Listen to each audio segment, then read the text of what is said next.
सजनवा जी, प्यारी सत्संग जियो, सतगुरु मौला दोनों जहां के मालिक, उसके प्यार में, उसकी मोहब्बत में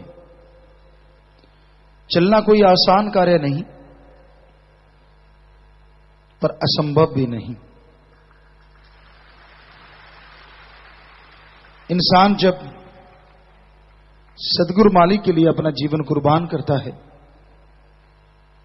सारी दुनिया का त्याग करता है, तो उसके दिलो दिमाग में एक ही चीज होती है, अपने सतगुरु मुर्शिद से प्यार बढ़ाना, अल्लाह वाहिगुरु मालिक को पाना और उसकी औलाद की सेवा के लिए सारा जीवन कुर्बान कर देना।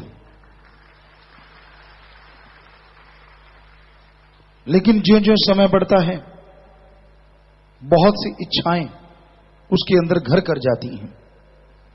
मान बढ़ाई चाहिए, वाह वाह चाहिए, मैं ही आगे हूं बाकी सब पीछे चाहिए, बहुत सी चीजें, और जिसके साथ जुड़ जाती हैं ईर्ष्या, नफरत, दोई, द्वेष। एक कहावत, हम एक दोहा कह लो, शेर कह लो, आपको सुनाया करते हैं, लकड़ी जल कोयला भई और कोयलो जल भई राख। ईर्ष्या में इंसान ऐसा जला, ना कोयला भया ना राख। लकड़ी जब जलती है तो कोयला, और कोयला जलता है तो राख बन जाता है। पर आपने कभी गिल्ली लकड़ी को सुलगते हुए देखा है? थोड़ी सी गिल्ली हो, आग लग जाए, सूखी लकड़ियों के बीच में वो आ गई और उसको आग लग जाती है, तो वो दुदकती रहती है, ना तो उसका छुटकारा होता है, धुआं ही धुआं, जो पास बैठता उसका भी बुरा हाल। तो ऐसे ईर्ष्या होती है, ईर्ष्या, दुई, द्वेष, नफरत जब इंसान के दिलो दिमाग में आ जाती है ना, वो गिल्ली लकड़ी के मानिंद जलता रहता है, जलता रहता है। उसे दीन दुनिया कुछ अच्छी नहीं लगती, आसपास वाले को भी लकड़ी के धुएं की तरह वो भी मुश्किल हो जाती है। फिर मान बढ़ाई का चक्कर, मुझे वाह वाह क्यों नहीं, उसको वाह वाह क्यों। इंसान का दिलो दिमाग बस इन्हीं चीजों में उलझा रहता है, भूल जाता है कि जब मैं सारी दुनिया को त्यागता हूं, किस लिए? अपने पीर फकीर के लिए, अल्लाह वाहिगुरु राम गौड़ खुदा रब के लिए सब कुछ यारी दोस्ती पालने में लग जाता है। यारों को, दोस्तों को पल पल की खबर, चैन नहीं आता, घुघुनाई बना रहता है जब तक अफरेमा चढ़ा रहता है, जब तक बात ना कर ले। क्या इसलिए बना? क्या इसलिए दुनिया को त्यागा? फिर घर गृहस्थ में जो लोग रहते हैं, मालिक से प्यार मोहब्बत करना, उनका ये हाल तो होता ही होता है। अवगुण है ही है, बहुत से और अवगुण जुड़ जाते हैं। मेरे बेटा क्यों नहीं, मेरे बेटा है पतला उसके मोटा क्यों, मेरे घर में पैसा कम उसके ज्यादा क्यों, मेरी गाड़ी पुरानी उसकी नई क्यों, मेरे फसल कम उसके ज्यादा क्यों, पता नहीं क्या से क्या चलता रहता है। तो ये सारी अड़चने हैं, और इनके साथ जो महा अड़चने हैं, काम वासना, क्रोध, लोभ, मोह, अहंकार, मन, माया, वो तो फिर भयानक है। तो ये सारी मिलके, चाहे कोई त्यागी, चाहे कोई घर गृहस्थ वाला, सबको मालिक के प्यार से रोकती हैं। ये रुकावटें बन जाती हैं, ये पहाड़ बन जाती हैं, और आदमी डगमगाने लगता है, आदमी का दिलो दिमाग खराब होने लगता है, वो अपने इखलाक से गिरना शुरू कर देता है। तो भाई, ये सब अड़चने तभी दूर होंगी जब आप लगातार सुमरन करोगे, लगातार भक्ति करोगे। भक्ति अगर आप नहीं करते तो ये अड़चने बहुत ही भयानक है। किया गया सुमरन इन्हीं से टकरा टकरा के चकनाचूर होता रहता है। मतलब सुमरन तो आप करते हैं, उसका फल तो मिलना है, लेकिन साथ में काम वासना, क्रोध, लोभ, मोह, अहंकार, मन, माया, निंदा, चुगली, ईर्ष्या, द्वेष, ये सारा भी करते रहते हैं। तो किया गया सुमरन इन्हीं से आपको बचाने में खत्म हो जाता है। आप बचे तो रहते हैं, कई बार आदमी सोचते हैं यार मैं ये बुरे कर्म करता हूं, ऐसे करता हूं, फिर भी मैं ठीक ठाक हूं, वो ठीक ठाक किया गया सुमरण ही बचाता है। और अगर आप ये बुरे कर्म ना करते तो वो सुमरण का फल आपको इतनी खुशियां देता, आपकी कुलों को इतनी खुशियां देता कि आपने कभी सपने में भी नहीं सोचा होगा। पर आपकी मूर्खता की वजह से, मन और मनमते लोगों के उकसाव की वजह से आप अपना किया गया थोड़ा बहुत सुमन या सत्संग का जो फल मिलता है वो अपनी तरफ आने वाले काम, वासना, क्रोध, लोभ, मोह, अहंकार, मनमाया, ईर्ष्या, द्वेष, दुई, नफरत रूपी पहाड़ों को बचाने में ही खत्म कर लेते हैं। तो इसलिए भाई हम तो यही चाहते हैं कि मालिक के प्यार में आगे बढ़ो, मालिक के प्यार से माला माल हो जाओ।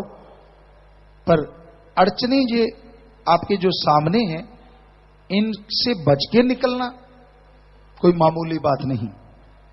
प्रेम कमाना शेर जगाना डरपोकां दा कम नहीं। डरपोक मतलब जो सुमन करते हैं, भक्ति करते हैं और दृढ़ यकीन रखते हैं और दृढ़ता से आगे बढ़ते जाते हैं, वो डरपोक नहीं होते। जो ये सब कुछ नहीं करते वो डरपोक कहा गया है, क्योंकि वो फिर डरपोक बने रहते हैं। एक चीज से बचने के लिए 10 झूठ बोलते हैं और उनसे बचने के लिए 10 झूठ और बोलते हैं। यूं उनकी चीजें बढ़ती चली जाती हैं, बढ़ती चली जाती हैं और वो मालिक से दूर होते चले जाते हैं। तो मालिक का प्यार, उसकी मोहब्बत बेइंतहा खुशियां देने वाली है, परमानंद देती है। पर आदमी अपनी औकात कभी ना भूले। औकात से मतलब हम किसी को बुरा नहीं कह रहे, जात पात का नहीं कह रहे, किसी धर्म का नहीं कह रहे, अमीरी गरीबी की औकात का नहीं कह रहे। औकात कि मैं सिर्फ इंसान हूं, भगवान नहीं हूं, यह बात कभी ना भूले। औकात से मतलब हमारा ये है। जब आदमी अपने आप को कुछ बना लेता है ना कि मैं भी कुछ हूं, बस फिर मालिक कहते तू है, मैं क्यों आऊं, तू तो कुछ है। बुल्ले शाह की बात इस बात पे हमें याद आई। रोजे के दिन थे और बुल्ले शाह, उनके साथ कुछ मुरीद थे, कहीं बैठे, जाने लगे, खेत था उनका, कहने लगे चलो गाजर मूली खा लेते हैं। कहते ठीक है जी। बुल्ले शाह कहने लगे आप आगे जाओ, हम यहां बैठते हैं। रास्ता था बीच में से, वो मुरीद थोड़ा आगे जाके खाने लगे, बुल्ले शाह जी साइड में बैठे। वहां अपना कहते हम अकेले ठीक, क्योंकि जब फकीर तो जानी जान होते हैं, मुरीदों की सफाई भी तो करवानी होती है ना। तो इतने में मुसलमान भाई आए, घोड़ों पे सवार थे। उन्होंने देखा शक्ल सूरत से जो ये भी मुसलमान है, अरे ये गाजर मूली खा रहे हैं, लगी हुए खाने में। कहेंगे आप कौन हो? कहते हम मुसलमान हैं। कहते रोजे के दिन और आप कुछ खा रहे हो, दे तेरे की ले तेरे की, काफी जुत्तम पेल हुआ। कहने लगे आपके साथ कौन है? कहते जी हमारा गुरु जी है। दौड़े दौड़े वो घोड़सवार वहां भी पहुंचे। बुल्ले शाह कहने लगे तू कौन है? कहने लगा मैं तो जी बंदा हूं। कहने लगे कोई जात कोई धर्म? कहते ना जी कुछ भी नहीं, मैं तो सिर्फ बंदा हूं। कहते छोड़ पागल, चले गए सारे। शिष्य आए, कहते गुरु जी आप तो बिल्कुल कुछ नहीं कहा, बातें करके वो चले गए, और हमारा तो देखो हाल, बुरा हाल है, कपड़े तक फाड़ दिए, सारी शरीर में टस टस हो रही है यहां जहां उनकी पड़ी है। तो ये क्यों हुआ? बुल्ले शाह कहने लगे आप कुछ बने होंगे, हम कुछ बने नहीं। आप बने हो तो ले लो फिर। तो कहने का मतलब जब आप कुछ बन जाते हैं ना, फिर काल के यूं ही पड़ती है चारों तरफ। कभी काम वासना, कभी क्रोध, कभी लोभ, कभी मोह, कभी अहंकार, कभी मन, कभी माया, कभी ईर्ष्या, कभी दुई, द्वेष, देख तेरे की तड़ातड़ पड़ती है और सारे सिमरण उसी को बचाने में लग जाता है। सुमन ढाल बन जाता है कि ना भाई इसके नहीं पढ़नी चाहिए, ये तो मालिक का बच्चा है।